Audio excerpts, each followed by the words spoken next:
عبداللہ بن مسعود رضی اللہ عنہ نے فرمایا کہ جب ہم نبی کریم صلی اللہ علیہ وسلم کے پیچھے نماز پڑھتے تو کہتے، ترجمہ: سلام ہو جبرائیل اور میکائیل پر، سلام ہو فلاں اور فلاں پر، اللہ پر سلام۔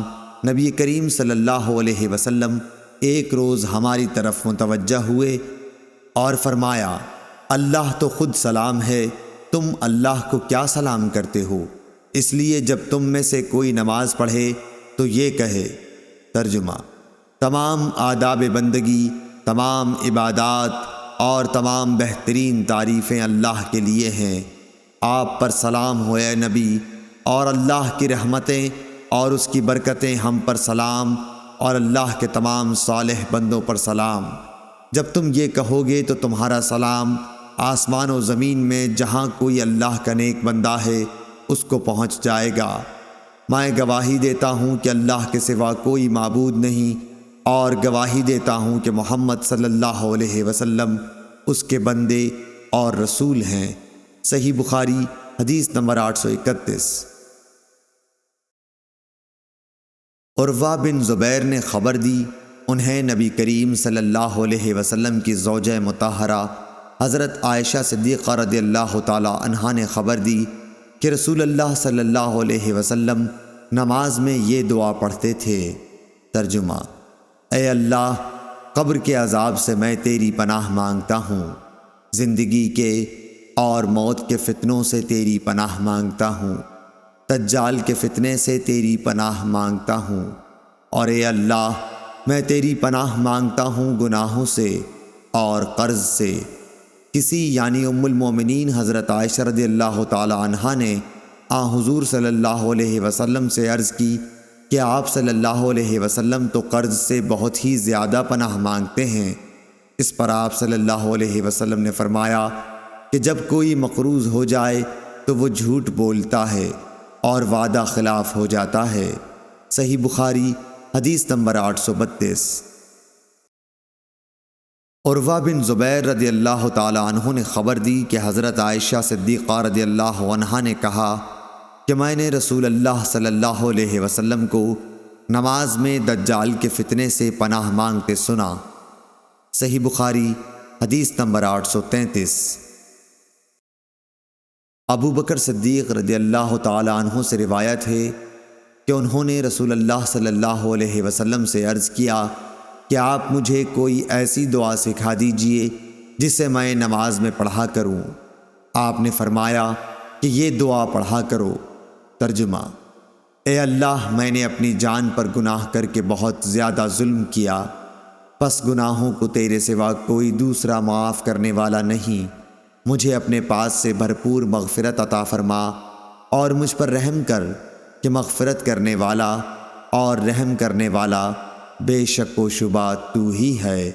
صحیح بخاری حدیث نمبر 834۔ یحییٰ بن سعید قطان نے اعمش سے بیان کیا، انہوں نے کہا کہ مجھ سے شفیق نے عبداللہ بن مسعود رضی اللہ عنہ سے بیان کیا، انہوں نے فرمایا کہ پہلے جب ہم نبی کریم صلی اللہ علیہ وسلم کے ساتھ نماز پڑھتے تو ہم قاعدہ میں یہ کہا کرتے تھے کہ اس کے بندوں کی طرف سے اللہ پر سلام ہو اور فلاں پر اور فلاں پر سلام ہو۔ اس پر نبی کریم صلی اللہ علیہ وسلم نے فرمایا کہ یہ نہ کہو کہ اللہ پر سلام، کیونکہ اللہ تو خود سلام ہے، بلکہ یہ کہو۔ ترجمہ: آداب بندگان اور تمام عبادات اور تمام پاکیزہ خیراتیں اللہ ہی کے لیے ہیں۔ آپ پر اے نبی سلام ہو، اور اللہ کی رحمتیں اور برکتیں نازل ہوں۔ ہم پر اور اللہ کے صالح بندوں پر سلام ہو۔ اور جب تم یہ کہو گے تو آسمان پر خدا کے بندوں کو پہنچے گا۔ آپ صلی اللہ علیہ وسلم نے یہ فرمایا کہ آسمان اور زمین کے درمیان تمام بندوں کو پہنچے گا۔ میں گواہی دیتا ہوں کہ اللہ کے سوا کوئی معبود نہیں، اور میں گواہی دیتا ہوں کہ حضرت محمد صلی اللہ علیہ وسلم اس کے بندے اور رسول ہیں۔ اس کے بعد دعا کا اختیار ہے، جو اسے پسند ہو کرے۔ صحیح بخاری حدیث نمبر 835۔ ابو سلمہ بن عبد الرحمن نے کہا کہ میں نے ابو سعید خدری رضی اللہ عنہ سے دریافت کیا تو آپ نے بتلایا کہ میں نے رسول اللہ صلی اللہ علیہ وسلم کو کیچڑ میں سجدہ کرتے ہوئے دیکھا۔ مٹی کا اثر آپ صلی اللہ علیہ وسلم کی پیشانی پر صاف ظاہر تھا۔ صحیح بخاری حدیث نمبر 836۔ ابن شہاب ظاہری نے ہند بنت حارث سے حدیث بیان کی کہ ام المومنین حضرت ام سلمہ رضی اللہ عنہا نے فرمایا کہ رسول اللہ صلی اللہ علیہ وسلم جب نماز سے سلام پھیرتے تو سلام کے ختم ہوتے ہی عورتیں کھڑی ہو جاتیں باہر آنے کے لیے، اور آپ کھڑے ہونے سے پہلے تھوڑی دیر ٹھہرے رہتے۔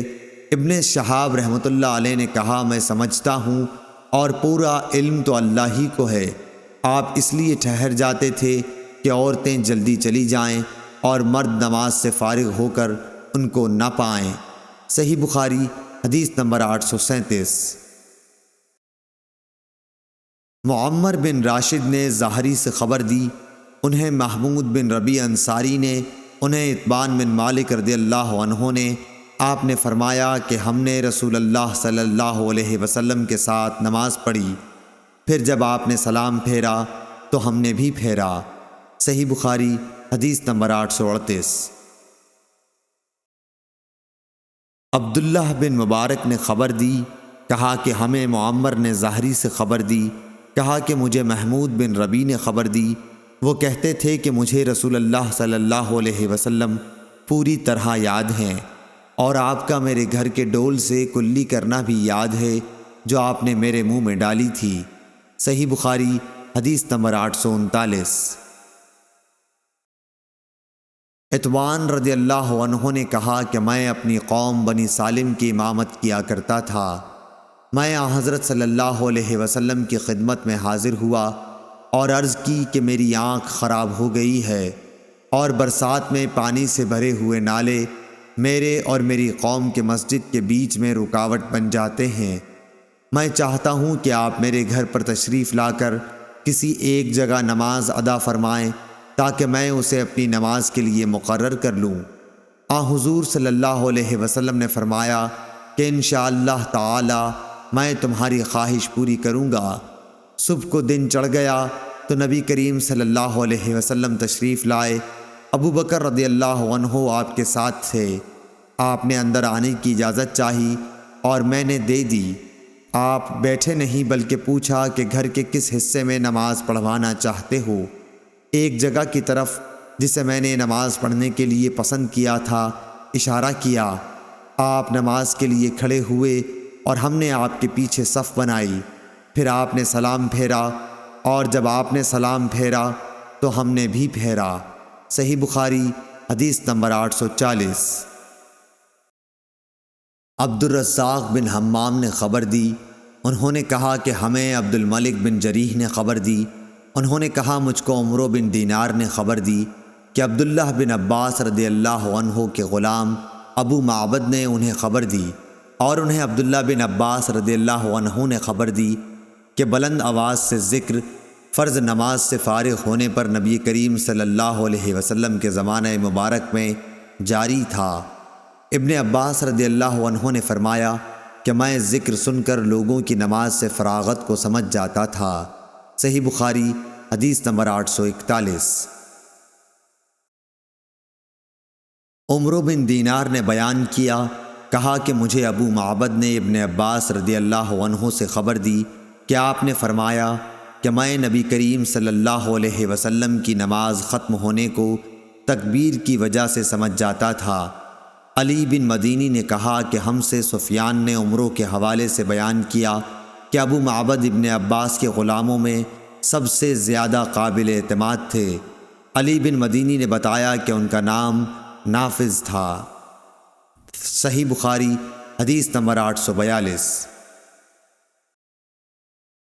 ابو صالح ذکوان نے بیان کیا، ان سے ابو ہریرہ رضی اللہ عنہ نے فرمایا کہ نادار لوگ نبی کریم صلی اللہ علیہ وسلم کی خدمت میں حاضر ہوئے اور کہا کہ امیر و رئیس لوگ بلند درجات اور ہمیشہ رہنے والی جنت حاصل کر چکے، حالانکہ جس طرح ہم نماز پڑھتے ہیں وہ بھی پڑھتے ہیں، اور جیسے ہم روزے رکھتے ہیں وہ بھی رکھتے ہیں۔ مال و دولت کی وجہ سے انہیں ہم پر فوقیت حاصل ہے کہ اس کی وجہ سے وہ حج کرتے ہیں، عمرہ کرتے ہیں، جہاد کرتے ہیں اور صدقے دیتے ہیں، اور ہم محتاجی کی وجہ سے ان کاموں کو نہیں کر پاتے۔ اس پر آپ نے فرمایا کہ لو، میں تمہیں ایک ایسا عمل بتاتا ہوں کہ اگر تم اس کی پابندی کرو گے تو جو لوگ تم سے آگے بڑھ چکے ہیں انہیں تم پالو گے، اور تمہارے مرتبے تک پھر کوئی نہیں پہنچ سکتا، اور تم سب سے اچھے ہو جاؤ گے، سوا ان کے جو یہی عمل شروع کر دیں۔ ہر نماز کے بعد 33 مرتبہ تسبیح، سبحان اللہ، تحمید، الحمدللہ، تکبیر، اللہ اکبر کہا کرو۔ پھر ہم میں اختلاف ہو گیا، کسی نے کہا کہ ہم تسبیح 33 مرتبہ، تحمید 33 مرتبہ اور تکبیر 34 مرتبہ کہیں گے۔